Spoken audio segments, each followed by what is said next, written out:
자, 기타의 당좌자산부터 살펴볼 건데요.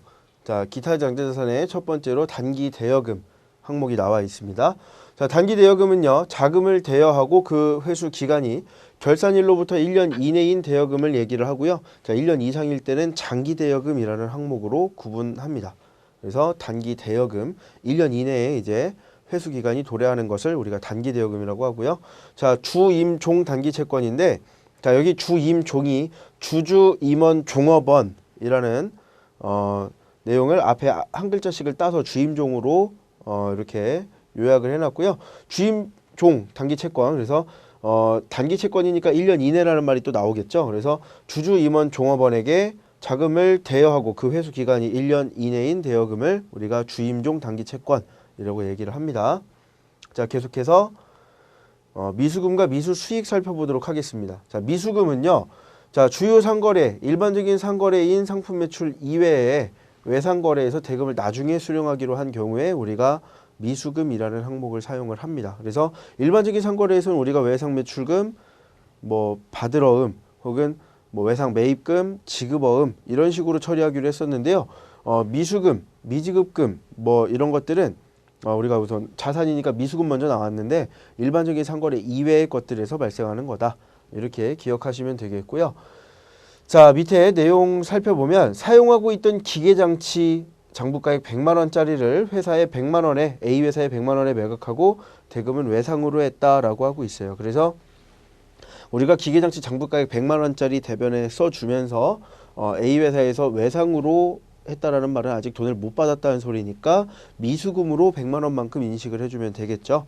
자, 그래서 분계를 이렇게 차변에 100만 원 미수금 잡아주고요. 대변에 기계장치로 100만 원만큼 인식을 해주시면 되겠습니다.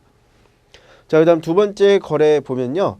사용하고 있던 기계장치 장부가액 100만 원짜리를 A 회사에 100만 원에 매각했는데, 자, 이번에는 대금을 어음으로 수령을 했습니다.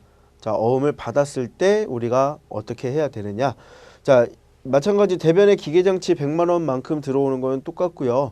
자, 어음으로 받았다고 해서 우리가 받으러음으로 하면 안 되고, 받으러음 같은 경우 우리가 일반적인 상거래에서만 받으러음이라고 했었고, 여기 나와 있는 일반적인 상거래가 아닌 이런 경우에는 이제 미수금으로 마찬가지 처리를 하게 돼 있습니다. 그래서 우리가 일반적인 상거래에서 이렇게 얘기했었죠.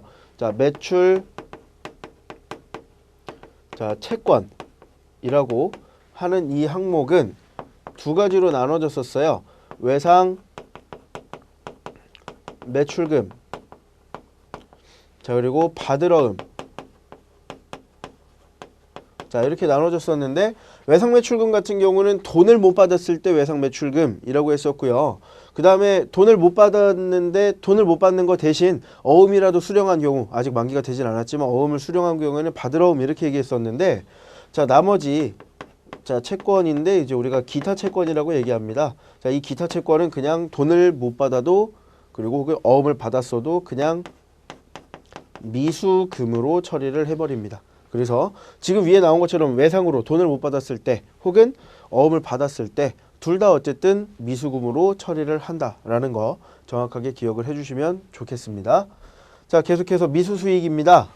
자, 단기에 속하는 수익이지만 결산일까지 수입되지 않은 부분을 단기 수익으로 계상한다 라고 하고 있는데요. 자, 10월 1일 6개월간의 이자율 10% 조건으로 자금을 대여하고 원금과 이자는 상환일에 전액 수령하기로 하고 100만 원을 보통예금에서 이체했다.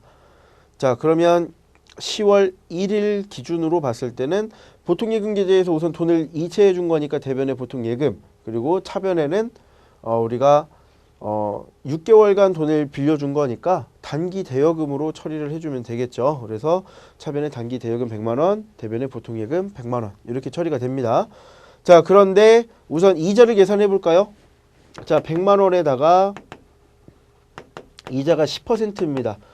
자, 그러면 1년이면은 10만 원의 이자 비용이 발생이 돼야 되는데, 이자 수익이 발생이 돼야 되는데, 자, 이 중에 이 10만 원 중에 우리가 6개월만 빌려주기로 했기 때문에 우리가 총 받을 이자 수익은 5만 원이 되어야 하는 거고요.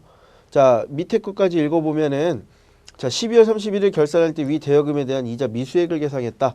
자, 왜냐하면 위에 보면은 원금과 이자는 상환일에 전액 수령한다라고 했기 때문에, 자, 그래프를 그려서 보면은, 자, X1년 10월 1일부터 자, 12월 31일까지를 우선 발생주의에 의해서 이자 수익을 인식을 해 주셔야 될 거고요. 그 다음에 X2년도 우선 10, 11, 12, 3개월이니까 여기도 3개월이죠. 3월 31일까지의 기간 동안의 이자 수익을 또 X2년도에 인식을 해줘야 됩니다. 자, 그러면 X1년도 10월 1일부터 12월 31일까지 3개월, 마찬가지 X2년도도 3개월 이렇게 나와 있는 것들을 나눠서 인식을 해주면 총 5만 원 중에 3개월 치니까 2만 5천 원어치만큼을 이자 수익을 각각 나눠서 인식을 해줘야 된다라는 거죠. 하지만 돈은 우리가 여기 3월 31일에 5만 원을 다 수령하는 걸로 되어 있습니다. 100만 원도 원금도 같이 받는 거니까 100만 원도 같이 수령하고요.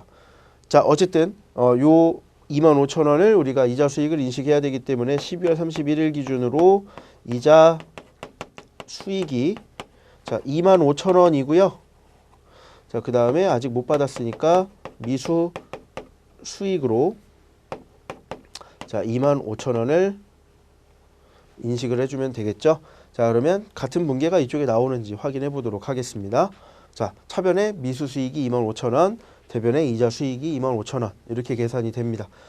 자, 이렇게 그래프를 그려서 하시는 게 조금 더 헷갈리지 않게 계산하는 방법이 되겠고요.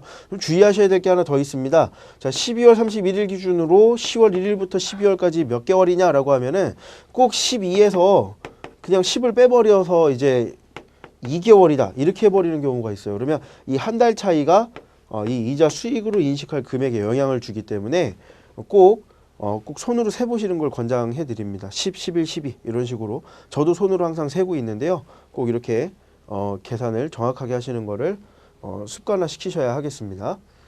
자, 어쨌든 계속해서 내용 볼까요? 자, 그러면 X2년도 3월 31일에 전년도에 대환 자금에 대해 원금과 이자가 보통예금에 입금됐다라고 하고 있어요. 여기 있는 거 얘기하는 거죠.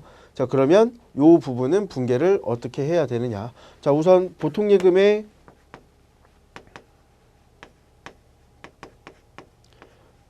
105만 원이 들어와야 되겠죠. 이자 5만 원 한 번에 들어와야 된다고 했으니까 자, 그 다음에 단기대여금을 자 100만 원만큼 줄여줘야 될 거고요. 그 다음에 이자 수익을 2만 5천 원만 X2년도에 인식하고 그리고 기존에 우리가 인식했던 미수 수익을 이제 없애줘야겠죠. 자, 미수 수익을 2만 5천 원만큼 없애주는 이런 분계를 해야 되겠습니다. 자, 똑같이 나오는지 확인해 보도록 할게요. 자, 보니까 차변의 보통예금 그리고 대변의 단기대여금 100만 원, 미수수익, 이자수익 각각 2만 5천 원씩 이렇게 인식된 걸 확인을 해볼 수가 있겠습니다. 자, 그러면 이 내용 지우고 한번 다시 정리를 해볼게요. 자, 선급금 보기 전에 내용을 다시 한번 정리를 해보면 그래프를 다시 그려보겠습니다. 자, 10월 1일부터 자, 12월 31일 그리고 3월 31일까지 기간 동안에 우리가 단기대여금 돈을 빌려줬는데 여기에서는 우리가 100만 원이 차감된 거죠. 그러면 내려가서 보면은 자, 단기 대여금이 그냥 100이라고 쓰겠습니다. 그리고 현금으로 이렇게 혹은 현금 혹은 보통예금 이런 식으로 100이 나갔다라고 표현을 해주고요. 12월 31일 기준으로 봤을 때는 이자 수익을 우리가 2만 5천 원을 인식을 하면서 미수 수익으로 2만 5천 원만 인식을 하고요. 자, 이 내용을 마지막 3월 31일로 가면은 보통 예금에 105만 원이 들어오고 자, 단기 대여금이 100만 원 그다음에 미수 수익이 2만 5천 원 이자 수익이 2만 5천 원 이렇게 들어오도록 정리가 되면 되겠고요. 요건 이제 우리가 지금 이렇게 분계를 결산 때 하는 이유는 이제 발생주의 때문에 정확한 수익과 비용을 인식하기 위해서 하는 겁니다.